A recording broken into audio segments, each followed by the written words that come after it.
व्यायामशाळांची संख्या जास्त आहे. जुने धुळा आणि पैलवान की राज्य महावीर केसरी म्हणून लातूरला कराड साहेबांचं जे रामेश्वर रुईमध्ये त्या ठिकाणी पण मी महाधुळ्याचं प्रतिनिधित्व केलेलं आहे. पैलवान म्हटल्यानंतर त्याचा अभ्यासाचा दूर दूरपर्यंत संबंध येत नाही. गरिबाची परिस्थिती ही आम्ही आमच्या डोळ्याने बघितलेली. आणि वकील क्षेत्र हे असं आहे की जिथे अन्याय होईल हो. तिथे लढा द्यायचा आणि त्यांना न्याय मिळवून द्यायचा. तर तो मुस्लिम समाजाचा होता. तो मुलगा पुन्हा पुन्हा त्यांना अडवायचा आणि एकदा काय झालं की त्यांना त्याने अडवलं आणि सांगितलं की बुवा तिने जर तुला होणे म्हणजे तू जर मला होणे म्हटलं तर मी ब्लेडने तुला मारेल. मग त्यानंतर त्या मुली रडत रडत घाबरत माझ्याकडे आल्या. पैलवान असल्यामुळे काय वेळेला संयम राहत नाही आणि कायदा असं शिकवतो की हात जोडून बोला. ती अन्याय करणाऱ्यापेक्षा अन्याय सहन करणारा जास्त गुन्हेगार असतो. प्रभाग क्रमांक 3 मधून तुम्ही बोललेत की उमेदवारी करण्याचा निश्चय झालाय, तर मग तो कुठपर्यंत आहे की का फक्त वल्गना आहे? बोललो छत्रपती शिवाजी महाराजांचा आदर्श डोळ्यासमोर ठेवून मी छत्रपती फाउंडेशनची 2015 साली स्थापना केली. तेव्हापासून मी अन्यायाविरुद्ध लढणं, शिक्षणासाठी मदत करणं. त्यामुळे आता लोकांना वाटतं की आता कुठेतरी सुशिक्षित कॅन्डिडेट भेटला पाहिजे. या ठिकाणी 100% पैशापैकी 40% पैसा हा फक्त कामासाठी वापरला गेला आणि 60% पैसा जो आहे तो भ्रष्टाचारात गेलेला आहे. लॉ कॉलेजला मी GS झालो. पण येथून नरेंद्र मोदींची त्यावेळेस 2014 मध्ये नुकतीच एंट्री झाली होती. नरेंद्र मोदींचं खूप नाव होतं. तो राजकारणामध्ये येताना मी कुठला स्वार्थ घेऊन आलेलो नाही, परंतु शिक्षण आणि आरोग्य या विषयाकडे माझा जास्त कल राहील. ज्या वेळेस मतदान असतं, लोकसभेचं असो, विधानसभेचं असो किंवा नगरपालिकेचं असो, महानगरपालिकेचं, तर त्यांना त्यावेळेस त्या उघड्या दिसतात. इतर वेळेस या शाळा पूर्ण बंदिस्त असतात. की आमच्या प्रभागातल्या ज्या शाळा आहे महानगरपालिकेच्या त्या खऱ्या अर्थाने तुम्ही आम्हाला स्वतंत्र करून द्या, याच आम्हाला स्वतंत्र दिनाच्या शुभेच्छा असतील. सर्वोच्च न्यायालयाच्या एका निकालानुसार की जो कचरा डेपो असतो तो शहराच्या टोकापासून 5 किलोमीटर दूर पाहिजे, परंतु जो कचरा डेपो आहे धुळे शहराचा तो आमच्या प्रभागात आहे, जुने धुळे आणि वरखेडीच्या मध्ये. या ठिकाणी आरोग्याच्या इतक्या मोठ्या समस्या आहे की त्या भागातले शेतकरी तर त्यांना हा त्रास तर सहन करावा लागतो. म्हणजे पहिले 4 वर्ष झोपायचं आणि शेवटचा 1 वर्ष नागरिकांमध्ये फिरून कामं करायची. हा ओपन स्पेस आता ते नवीन येणे लागले म्हणून आम्हाला ओपन स्पेस दिसत आहेत, ते पण अजून कागदोपत्री दिसतात. अजून एकही ओपन स्पेस आम्हाला आढळून आलेला नाही. एवढ्या रात्रीने जाऊ शकत ना. रात्रीचा अभ्यास जर त्यांना करायला, त्यांना शांतता हवी असेल तर ती अभ्यासिका चालू करणं गरजेचं आहे. लोकांसाठी एक सेवक असणार आहे. मला माझं जुनं धुळं, माझा प्रभाग, माझं वरखेड हे डेव्हलप करायचं आहे. नमस्कार मित्रांनो, आपण बघत आहात राजनीती पॉडकास्ट. आपण धुळे शहरामधील अनेक इच्छुक उमेदवार मनपामध्ये जे लढू इच्छित आहेत, उमेदवारी जाहीर करत आहेत, अशा सर्वांचे विचार आपण ऐकून घेत आहेत.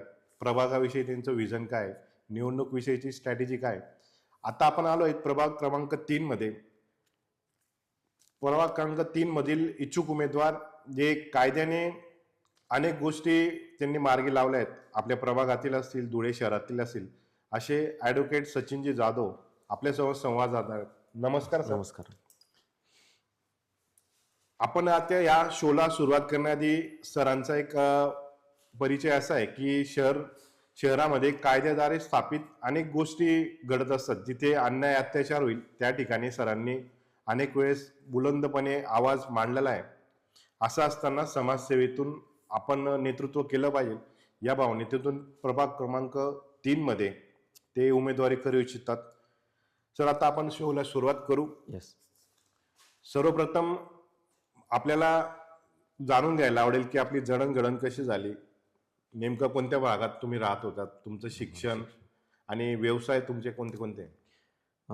माझं जसं बालपण म्हणजे जन्म माझा झाला, आईचं माहेर 40 गावचं होतं, त्या ठिकाणी माझा जन्म झाला. त्याच्यानंतर वडील माझे नंदुरबारला प्रोफेसर असल्यामुळे आम्ही नंदुरबारला, माझं 2रीपर्यंत शिक्षण नंदुरबारमध्ये झालं. आणि त्यानंतर आजोबांची तब्येत बरी नसायची, मग त्यावेळेस वडील पूर्ण फॅमिलीला घेऊन जुन्या धुळ्यात आम्ही वास्तव्यास आलो आणि तेव्हापासून आम्ही जुन्या धुळ्यात वास्तव्यास आहे. तुमचं जे कायद्याद्वारे जे शिक्षण LLB आपण केलं त्या कोणत्या महाविद्यालयातून आपण केलं? माझं 1ली ते 10वी शिक्षण 1ली ते 2री नंदुरबारमध्ये झालं. त्याच्यानंतरचे जे शिक्षण आहे ते न्यू सिटी हायस्कूलमध्ये झालेलं आहे. त्याच्यानंतर 11वी 12वी क्रॉप प्रोडक्शन या विषयासाठी माझं बोरवीर येथील महाविद्यालयात माझं शिक्षण झालं. आणि त्यानंतर मग लॉ कॉलेजला मी ॲडमिशन घेतलं, doctor Babasaheb Ambedkar memorial law college धुळ्याचं. त्याच्यानंतर LLM माझं झालं बामूमध्ये, डॉक्टर बाबासाहेब आंबेडकर मराठवाडा युनिव्हर्सिटी. म्हणजे कायद्याद्वारे आपण शिक्षण हे घेतलंय, कायद्याचे एक विशेष असं आकर्षण वाटत होतं का, की आपण वकीलच झालं नाही, पाहिजे, असं काही लहानपणी विचार होता? हा विषय कसा होता, हा इंटरेस्टिंग विषय आहे. हा विषय असा होता की पहिल्यापासून जुन्या धुळ्यात वाढत असल्यामुळे आमच्याकडे कसं आहे, व्यायामशाळांची संख्या जास्त आहे आणि त्याच्यामुळे परिवारात चुलत जे आजोबा होते ते पण पैलवानगी करायचे आणि त्याच्यानंतर आमचे काका होते ते पण पैलवानगी करायचे. ते त्या अनुषंगाने माझं जे 10वी पर्यंतचे जे म्हणजे माझी जी जडणघडण होती ती शालेय याच्यातच गेली. पण त्याच्यानंतर 10वी नंतर मला व्यायामाचं वेड लागलं आणि व्यायामाचं वेड लागल्यानंतर मग मी व्यायामशाळेत, बालगोपाल व्यायामशाळेत व्यायामाचे धडे घ्यायला लागलो आणि त्या ठिकाणी व्यायाम करता करता मग पैलवानकी क्षेत्रात मी आलो. पैलवानकी क्षेत्रात आल्यानंतर 11वी-12वीच्या शिक्षणासाठी वडिलांचा आग्रह होता की क्रॉप प्रोडक्शन करून ॲग्रिकल्चरमध्ये ॲडमिशन घ्यायचं. पण काही कारणास्तव त्या ठिकाणी ॲडमिशन नाही झालं. म्हणजे माझा नंबर लातूरला लागला. मग वडिलांनी तो इंटरेस्ट काढला. मग त्यावेळेस मोठी बहीण लॉ कॉलेजला शिकत होती लास्ट इयरला. मग वडिलांनी बळजबरी मला लॉला टाकलं. म्हणजे हा असं नव्हतं की बाबा माझं वळण ते होतं, पण वडिलांनी ती बळजबरी केली. आज त्या अनुषंगाने मी इथपर्यंत या पोझिशनपर्यंत आलेलो आहे. हा सगळा वडिलांचा आणि बहिणीचा आशीर्वाद. एक उल्लेख तुम्ही जुन्या धुळ्याचा केला आणि जुने धुळा आणि पैलवानकी हे समीकरण पुऱ्या महाराष्ट्राला माहिती. हो, जुन्या धुळ्यातून अनेक पैलवान आले आणि असं असताना तुमचाही तो प्रभाव दिसला. लहानपणी तुम्ही बोलले की व्यायामशाळेत जात होते आणि त्यातून पैलवानकी क्षेत्रामध्येही तुमचं काही योगदान राहिलंय का? हो. माझं मी युनिव्हर्सिटी विभागीय याच्यामध्ये 2 वेळा विभागात माझं हे राहिलं आहे, सहभाग राहिलेला आहे. त्याच्यानंतर एक वेळेस ग्रीक रोमन याच्यामध्ये माझं स्टेट लेवलला म्हणजे महाराष्ट्र राज्यावर मी प्रतिनिधित्व केलेलं आहे धुळ्याचं. आणि महाराष्ट्र राज्य महावीर केसरी म्हणून लातूरला कराड साहेबांचं जे रामेश्वर रुईमध्ये त्या ठिकाणी पण मी महाधुळ्याचं प्रतिनिधित्व केलेलं आहे. म्हणजे कुस्ती क्षेत्रातला पैलवान, कायद्यातला वकील आणि कृषी क्षेत्रातली आवड असणार आहे. म्हणजे असं त्रिवेणी संगम तुम्ही घडवून आणलेलं आहे. हे फार रेअर असतं. पैलवान म्हटल्यानंतर त्याचा अभ्यासाचा दूरपर्यंत संबंध येत नाही. पण हा पैलवान वेगळा आहे. कुस्तीत बी आखाड्यात कुस्ती जिंकतो आणि कोर्टामध्ये कायद्याद्वारे आपली प्रतिनिधित्व करत असतो. हे फार वेगळी थीम आहे आणि फार महत्वाची आहे आपल्या आजच्या पिढीसाठी. एक समाजसेवेची आवड तुम्हाला कशी निर्माण झाली आणि कशा प्रकारे तुम्ही समाजसेवेमध्ये आला या सर्व क्षेत्रातून? आता ही जी गोष्ट आहे की आमचा जो धुळे भाग आहे हा थोडासा दुर्गम भाग आहे. या ठिकाणी मध्यम आणि आपण जो म्हणतो स्लम एरिया त्या पद्धतीचं वातावरण असल्यामुळे त्या ठिकाणी गरिबाची परिस्थिती ही आम्ही आमच्या डोळ्याने बघितलेली. तर त्यावेळेस माझ्या भागातला काही आदिवासी समाज असेल किंवा काही इतर लहान समाजामध्ये इतर काही ज्या गोष्टी आहेत किंवा ज्या आर्थिक परिस्थितीने दुर्बळ आहेत, तर या ठिकाणी त्यांची जी परिस्थिती ती डोळ्याने बघवायची नाही. आता थंडीचे दिवस आले म्हणजे आम्ही जेव्हा जायचो म्हणजे वडिलांचं धुळ्यातून नंदुरबारला अपडाऊन करायचे वडील कॉलेजसाठी. तर त्या ठिकाणी वडिलांना सकाळी 4 वाजेला उठावं लागायचं आणि मी किंवा भाऊ वडिलांना 2 व्हीलरने वीर सावरकर पुतळ्यापर्यंत सोडायचं आणि तिथून वडील मग अपडाऊन करायचे डेली.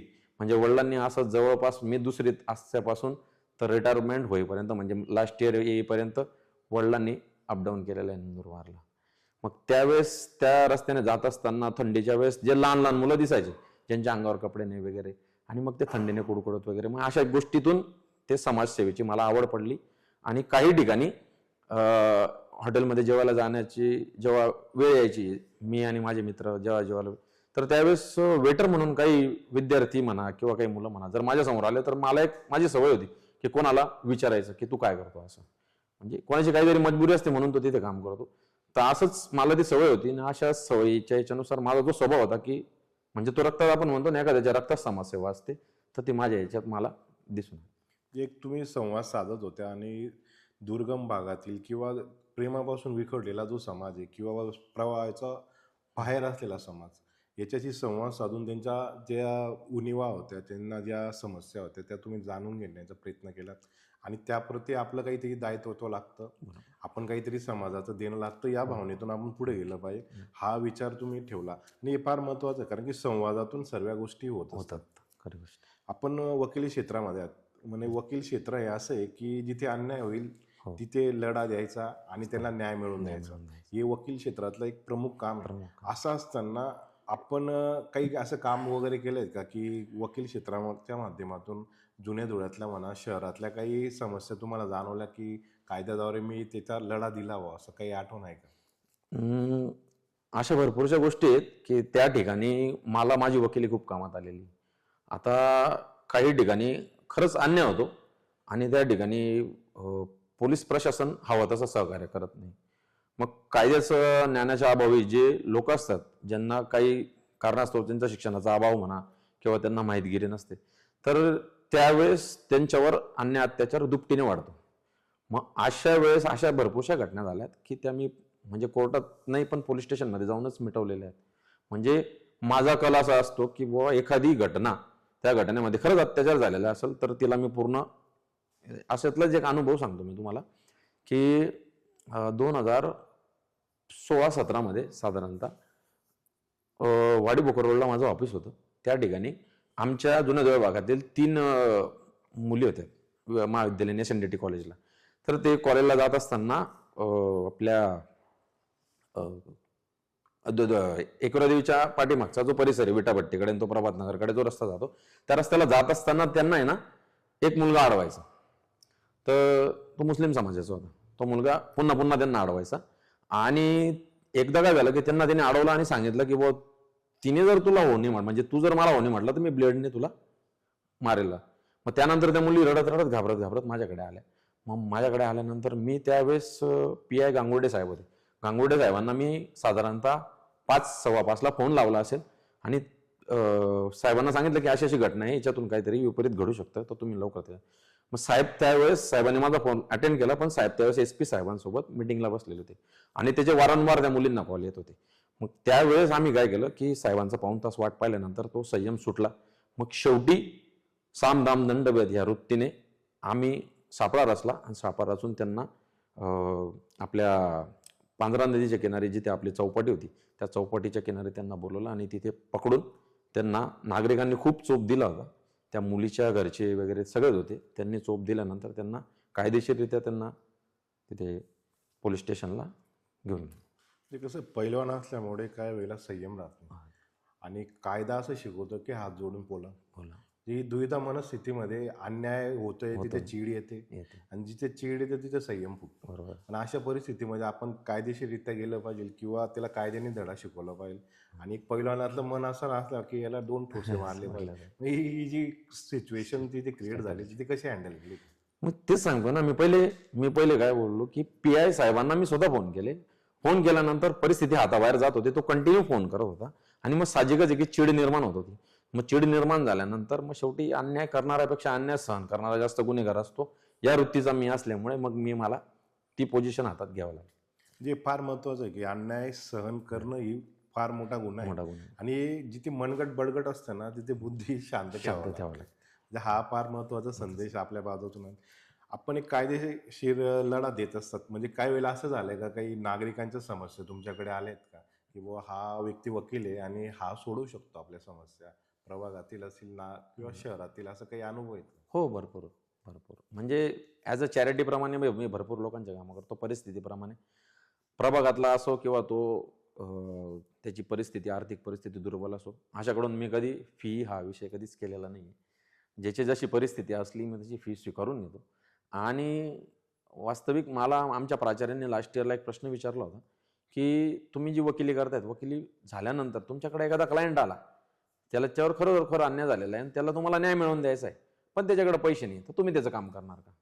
तर त्या पूर्ण वर्गामध्ये मी हात उंच केला आणि मी सांगितलं, साहेब मी त्याचं काम म्हणजे तू पैशासाठी वकिली नाही.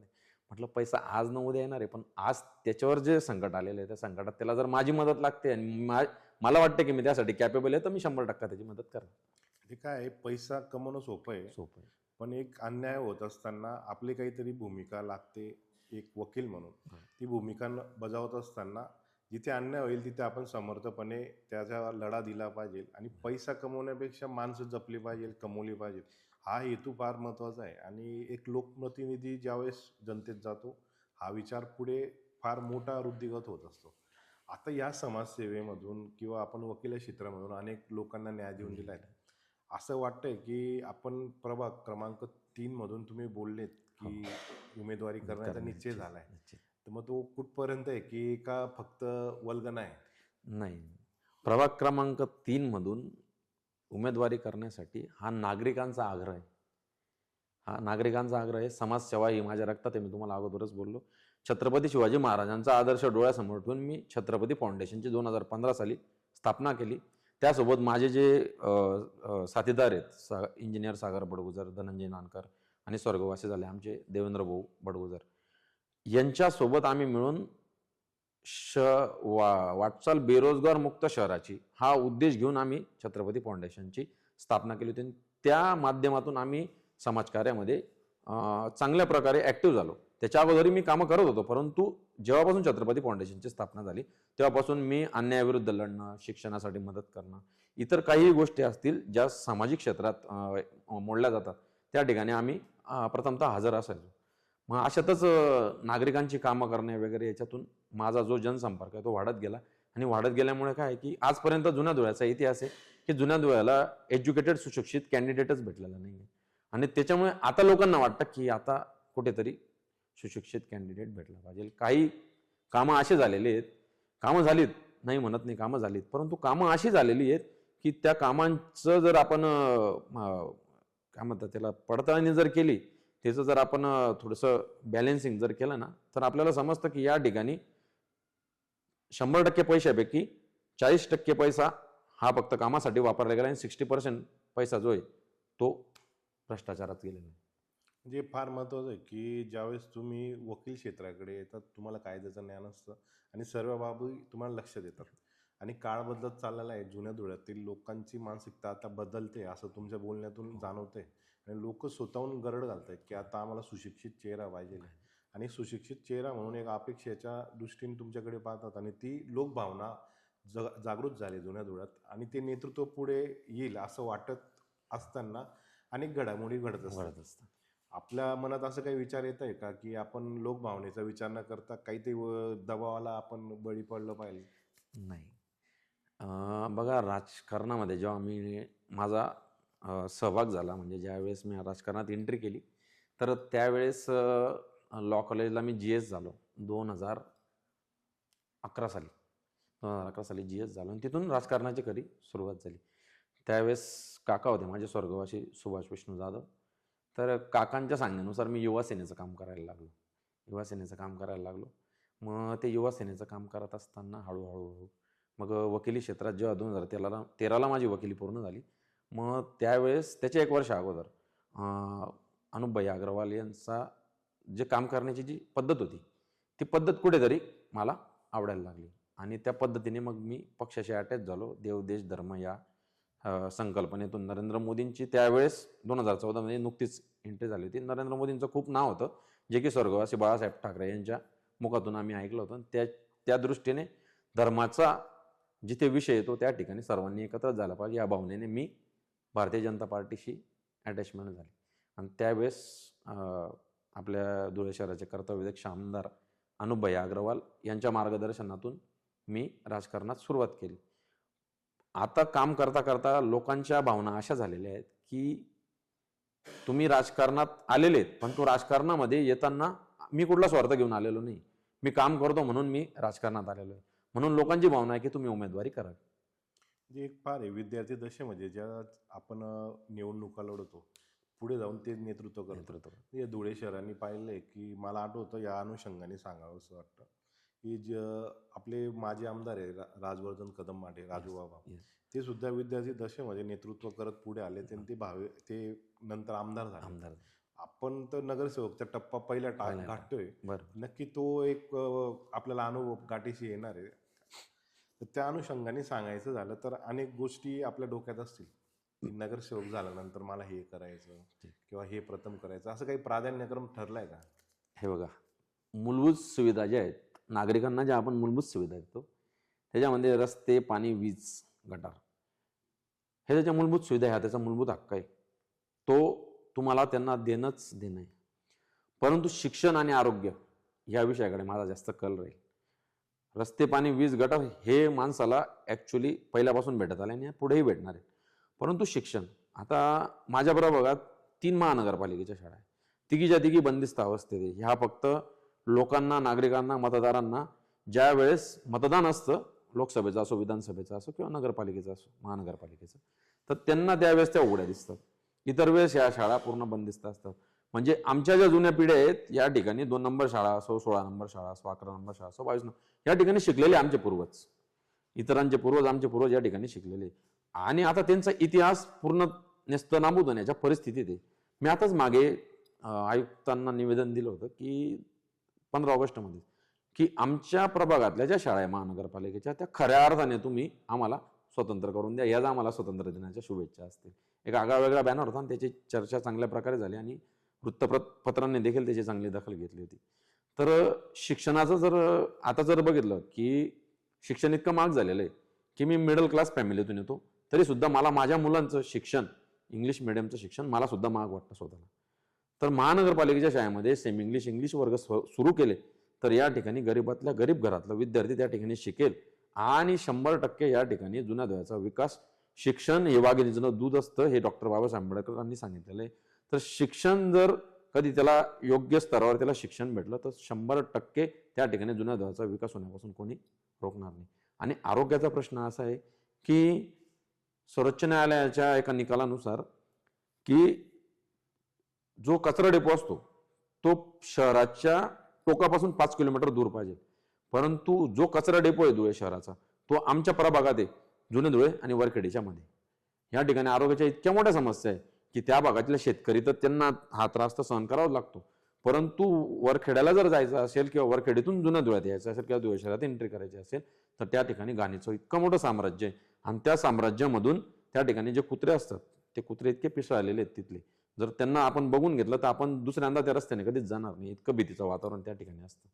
म्हणून हा कचरा डेपो लवकरात लवकर आमच्या प्रभागातून स्थलांतरित व्हावा या दृष्टीने मी पावलं उचललेली. मी आता कुठल्याही पदावर नाही, कुठल्या संविधानिक पदावर नाही, तरी याच्यासाठी माझा लढा चालू. म्हणजे काय असं की शिक्षण, आरोग्य आणि प्राथमिक सुविधा या भोवती नगरसेवक फिरत असतात, पण काही लोकांचा इंटरेस्ट वेगळा असतो.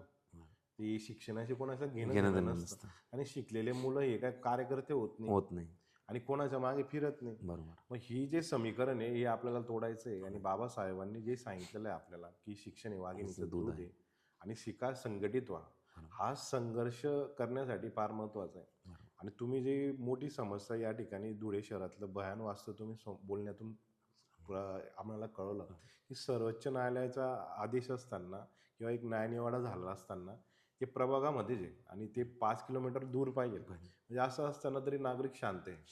आणि यासाठी वकील क्षेत्र किती महत्वाचं आहे हे आम्हाला तुमच्या बोलण्यातून येते. कारण की सर्वसामान्य लोक आहे ना, कायदा आणि वकील आणि न्यायालय या बाबींपासून फार कोसो दूर आहे. बरोबर. आणि जेव्हा वकीलच आपला लोकप्रतिनिधी होतो तर त्याला या गोष्टी फार सोप्या होतात. असं असताना तुमचा जो आता सहभाग आहे, आता तुम्ही प्रभागामध्ये फिरतायत, तर कशा प्रकारचा अनुभव तुम्हाला येतोय की लोकांना कोणकोणत्या समस्यांना सामोरे जावं लागतंय आता सध्या जुन्या धुळ्यामध्ये? जुन्या धुळ्यामध्ये आता हल्लीच्या परिस्थितीला जी ड्रेनेज लाईनची परिस्थिती काय झालं की 10 वर्षापूर्वी जुन्या धुळ्याचं जे क्षेत्रफळ आहे, क्षेत्र विस्तारित होतं, परंतु हळूहळू शेती येणे व्हायला लागली आणि त्या ठिकाणी प्लॉटिंग पडायला लागली आणि त्याच्यामुळे क्षेत्रफळ वाढत गेलं जुन्या धुळ्याचं. आणि क्षेत्रफळ वाढल्यामुळे लोकसंख्या पण वाढत गेली आणि लोकसंख्या वाढत असताना त्या ठिकाणी शेवटच्या कोपऱ्यापर्यंत त्या सुविधा अजूनपर्यंत पोहोचलेल्या नाही. आत्ताच 15 ते 20 दिवसापूर्वी ड्रेनेजचा आम्ही पाठपुरावा केला आणि ड्रेनेज लाईन जुन्या धुळ्याच्या शेवटच्या कोपऱ्यापर्यंत मी माझ्या पाठपुराव्याने आणि धुळे शहराचे कर्तव्यदक्ष आमदार अनुपभाई अग्रवाल यांच्या मार्गदर्शनातून त्यांच्या आदेशाने लगेच ते काम चालू केलं.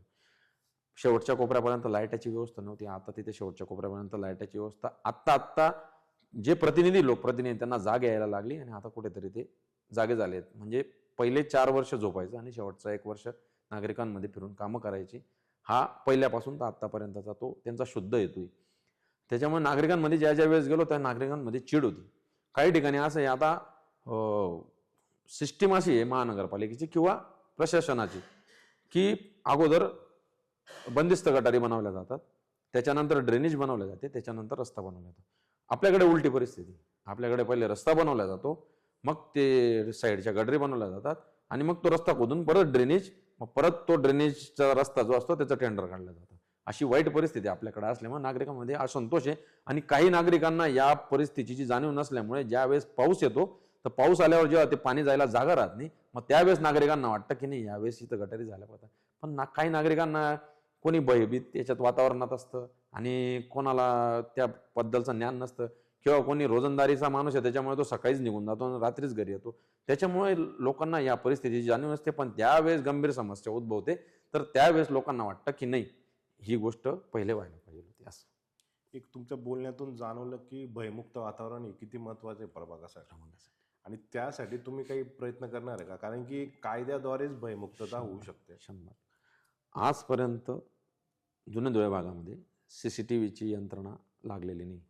आणि माझ्या घोषणापत्रामध्ये मी प्रभागाच्या जो सेन्सिटिव्ह पॉईंट आहे, जो टर्निंग पॉईंट आहे, त्या ठिकाणी प्रत्येक ठिकाणी CCTV लावणार आहे. आणि त्याचं सर्व कव्हरेज आमच्या जुने देव पोलीस चौकीला नाझरनगरला असेल आणि एक वैयक्तिक आपलं एक कार्यालय असेल, त्या कार्यालयामध्ये या गोष्टी स्थापन करेल.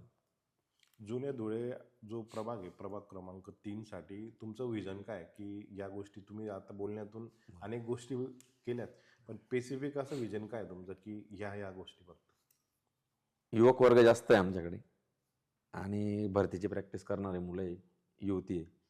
तर यांच्यासाठी आमच्या प्रकारात शोकांतिका अशी आहे की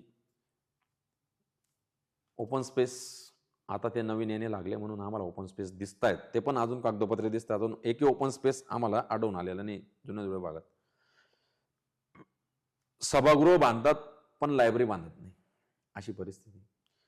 सभागृह बांधण्यापेक्षा लायब्ररी बांधली तर प्रभागातले युवक आणि युवतींसाठी एक व्यासपीठ तयार होतं. अभ्यासिका जर स्थापन केली तर त्या ठिकाणी आपले विद्यार्थी, आपल्या प्रभागातले विद्यार्थी बाहेर जाऊन अभ्यास करण्यापेक्षा आपल्या जिथे राहतील. आता मुलं जाऊ शकतात, पण मुली एवढ्या रात्रीने जाऊ शकत ना. रात्रीचा अभ्यास जर त्यांना करायला, त्यांना शांतता हवी असेल तर ती अभ्यासिका चालू करणं गरजेचं आहे. त्याचप्रमाणे ज्येष्ठांसाठी ना फिरण्यासाठी कुठे जागा आहे? मी तुम्हाला बोललो की ओपन स्पेसच नाही. तर नाना नानी पार्कची उभारणी करणं, ज्येष्ठांसाठी विरंगुळा केंद्र उभं करणं, लहान मुलांसाठी बालसंस्कार केंद्र स्थापन करणं, युवतींसाठी, महिलांसाठी काहीतरी प्रभागामध्ये दर 3 महिन्यांनी किंवा 6 महिन्यांनी काही ना काही संरक्षणाचे धडे देणारे कार्यक्रम म्हणा, किंवा इतर काही लवजिहाद विरोधी काही जे असतात त्या संदर्भातलं व्याख्यान वगैरे याचं आयोजन करणं. आणि बेरोजगार मुक्त शहराची जी वाटचाल बेरोजगार मुक्त शहराची, जसं मी छत्रपती फाउंडेशनचं माझं ब्रीद वाक्य होतं, त्या अनुषंगाने मी दर 3 महिन्यांनी किंवा दर 3 ते 6 महिन्यांनी एक जॉब फेअर ऑर्गनाईज करणार आहे. आणि त्या माध्यमातून तरुण आणि तरुणींना रोजगाराचा मी ते व्यासपीठ उपलब्ध करून देणार आहे. त्याचप्रमाणे आमची जी शाळा क्रमांक 2 आहे मनपाची, त्या ठिकाणी खाली शाळा पूर्वरत करून सेमी इंग्लिशचे वर्ग स्थापन केल्यानंतर वरती जे आमच्या इथे याच्या बचत गटाच्या ज्या महिला ज्या स्वावलंबी ज्या काहीतरी उत्पादन बनवतात, म्हणजे काहीतरी खाद्यपदार्थ म्हणा किंवा काही इन केस जे आपलं स्वदेशी वस्तू आहेत त्या स्वतः बनवतात, तर ते माल विकण्यासाठी त्यांना स्वतःचं एक हक्काचं व्यासपीठ म्हणून तिथे स्वदेशी मालची निर्मिती करायची. या संदर्भात मी आमदार साहेबांना पण निवेदन दिलेलं आहे आणि महानगरपालिकेला पण निवेदन दिलेलं आहे. आणि 16 नंबर शाळेमध्ये तो लायब्ररीचा प्रस्ताव आणि 22 नंबर शाळेमध्ये जे काही प्राथमिक आरोग्य केंद्र आहे त्या टाईपमध्ये चांगली सोयीसुविधा असं दवाखाना निर्माण करण्याचं माझं जे विजन आहे. एक तुमच्या प्रभागाला काही ग्रामीण भागाचा बी काही भाग जोडलाय? हो, वरखेडी. त्या ठिकाणी असं काही समस्या आहेत का की कर जास्त होते पण सुविधा नाही, असं काही लोक बोलतात? हो, आहेच ना, आहेच. कर जास्त होतोय, महानगरपालिकेत इंटर जाऊन कर वाढला आहे, परंतु हव्या त्या सुविधा मी तुम्हाला पहिलेच बोललो, शेवटच्या कोपऱ्यापर्यंत अजूनपर्यंत सुविधा गेलेल्या नाही. काही कामं असे झालेले ते फक्त दिखावण्यापुरते झालेले, परंतु इतर जे कामं आहेत जे ज्या पद्धतीने व्हायला हवे ते तसे झालेले नाही आहे. त्याच्यामुळे नागरिकांचा रोष आहे. परंतु या ठिकाणी त्याला लोकप्रतिनिधी, मी म्हणतो की लोकप्रतिनिधी त्याला जबाबदार असतील. त्याला जर या ठिकाणी लोकांनी जर कधी या गोष्टी बघून जर कधी मतदान केलं तर मला नाही वाटत की लोकांना, आणि ज्यावेळेस चुकीचे कामं होतात त्या चुकीचे कामं करत असताना तर लोकांनी कधी या ठिकाणी कधी विरोध केला तर मला नाही वाटत की कुठे चुकीचे कामं होतील असं. त्याच्यामुळे लोकांनी बोललं पाहिजे आणि लोकांनी चुकीच्या गोष्टी थांबवल्या पाहिजे. म्हणजे तुमच्या बोलण्यातून एक कळतं की नागरिक सहवास, म्हणजे नागरिकांचा संवाद आणि सहभाग हे फार महत्वाचं आहे. नाही तर काय होतं की मतदानापुरतं नागरिकांना विचारात घेतलं जातं, नागरिक नंतर फक्त बघायचं भूमिकेत राहतात. म्हणजे अशा प्रकारचं वातावरण तुमच्या भागात आहे असं तुम्ही बोलण्यातून हो. सांगताय. जर तुम्ही निवडणूक जिंकलात तर नागरिकांचा संपर्क कसं ठेवणार? नाही तर काय होतं की एकदा बरोबर. निवडणूक निवडणूक झाली झाली. की पुढच्या निवडणुकीला हात जोडायला यायचे. हे बघा, मी माझी जी घोषणा आहे, घोषणापत्र आहे, त्या घोषणापत्रात माझा तर आठवड्याला प्रभागाची जी एक स्पॉट असेल, 2 गल्ल्या किंवा 3 गल्ली असं मिळून एक जनता दरबार भरवायचं. त्या जनता दरबाराद्वारे लोकांच्या समस्या ऐकून घ्यायच्या. दुसरं, एक ॲप तयार करायचं. त्या ॲप्लिकेशनद्वारे लोकांच्या समस्या जाणून घ्यायचं. आणि तिसरं, एक फिरती रिक्षा किंवा फिरतं काही आपले अपंग बांधव आहेत, त्यांना कामं पाहिजे तसे कामधंदे मिळत नाही, तर त्यांना रोजगार मिळावा आणि त्यांच्या माध्यमातून त्यांना आपल्या प्रभागात फिरवून त्यांच्या, ती सायकल असते किंवा ती ई बाईक म्हणतो आपण तिला, तर त्यांच्या ज्या समस्या आहे त्याच्यावर एक समस्याच्या, प्रभागातील समस्याचं निराकरण म्हणून बॅनर वगैरे हे करून त्या समस्या त्यांच्याकडून लिहून घेऊन त्या आपल्यापर्यंत पोहोचवणे आणि त्या समस्या मार्गी लावणे, अशा प्रकारचं माझं विजन आहे. खूप स्मार्ट पद्धतीने तुमचं ते नागरी सहवासासाठीचं जे विजन आहे ते फार महत्त्वाचं आहे आणि संवाद आणि लोकशाही फार बळकट होते आणि त्यासाठी तुम्ही पावलं उचलणार आहे ते फार महत्त्वाचं आहे. तर आपण तरुण आहात म्हणून अनेक तरुणांची तुमच्याकडे एक वेगळं दृष्टी असेल की आता दादा नेतृत्व करणार आहे तर काहीतरी वेगळं आम्हाला भेटेल. तर युवकांसाठी काही तुमच्या मनात आहे का की नगरसेवक झाल्यानंतर की ही गोष्ट किंवा हे कामं स्पेशली युवकांसाठी करणार असं काही आहे का डोक्यात? ओके, युवकांसाठीच आता शिवजयंतीचा जो उपक्रम आहे आमचा, आम्ही सगळे युवक आहेत, याच्यामध्ये ज्येष्ठांचा फक्त आशीर्वाद असतो आम्हाला. आम्ही ज्यावेळेस बैठक घेतो त्यावेळेस सगळ्यांना बोलवतो. परंतु तुम्ही वातावरण बघायचं शिवजयंतीला जुनं धुळ्यातलं, संपूर्ण जुनं धुळं त्या ठिकाणी एकत्र असतं. आणि त्याच माध्यमातून मी जसं बोललो की पोलीस भरतीची प्रशिक्षण घेणारे किंवा पोलीस भरतीची प्रॅक्टिस करणारे विद्यार्थी जास्त असल्यामुळे आम्हाला या ठिकाणी वाचनालय स्थापन करणं, त्याच्यानंतर त्यासाठी जॉब फेअर वगैरे घेणं, ह्या ज्या गोष्टी त्या युवकांसाठी करायच्या आणि युवकांना अधिक बळकट कसं करता येईल त्या अनुषंगाने त्यांच्यासाठी योग्य वेळी जसं स्वामी विवेकानंदांनी जसं युवा वर्ग हा भारताचा मजबूत पाया आहे, म्हणून तो युवा वर्ग कसा मजबूत झाला पाहिजे यासाठी वेगवेगळ्या विविध योजनेद्वारे युवकांद्वारे वेगळं काम करण्याची माझी प्रामाणिक इच्छा आहे. म्हणजे जे उत्सव मोठ्या प्रमाणात साजरे करतात आणि त्या ठिकाणी तरुणांचा फार मोठा जोश दिसून येतो. तर असं काही आता सध्या तुम्ही प्रभागात ऍक्टिव्ह आहात म्हणजे समाजसेवा तर तुमची चालू आहे. मग ते उत्सवांमध्ये पण सहभाग तुमचा आता पण आहे का? म्हणजे वेगवेगळ्या माध्यमातून म्हणजे आता महिलांसाठी नवरात्र असेल, गणेश उत्सव असं काही हेरीने तुमच्यापर्यंत प्रकरण येतात का की दादा आता तुम्ही अध्यक्ष व्हा किंवा आमच्या मंडळाला भेट द्या, आरती करायला या, असं काही आहे का वातावरण? हो हो, त्या पद्धतीने आता लोकांचं प्रेम असतं. आणि माझ्या स्वतःचा जो लालबहादूर शास्त्री मित्रमंडळ आहे या ठिकाणी फक्त महिलांसाठी आमची नवरात्र असते.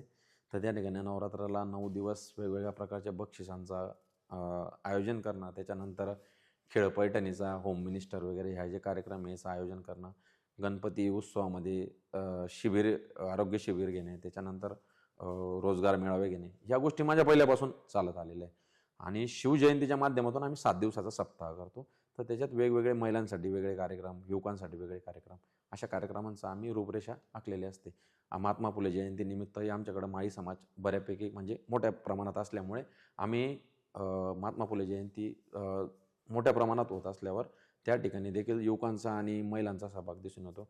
त्याचप्रमाणे वीर एकलव्य जयंती, डॉक्टर बाबासाहेब आंबेडकर जयंतीला देखील संपूर्ण जुनं धुळे परिसर हा एकत्रितरित्या नांदताना दिसतो.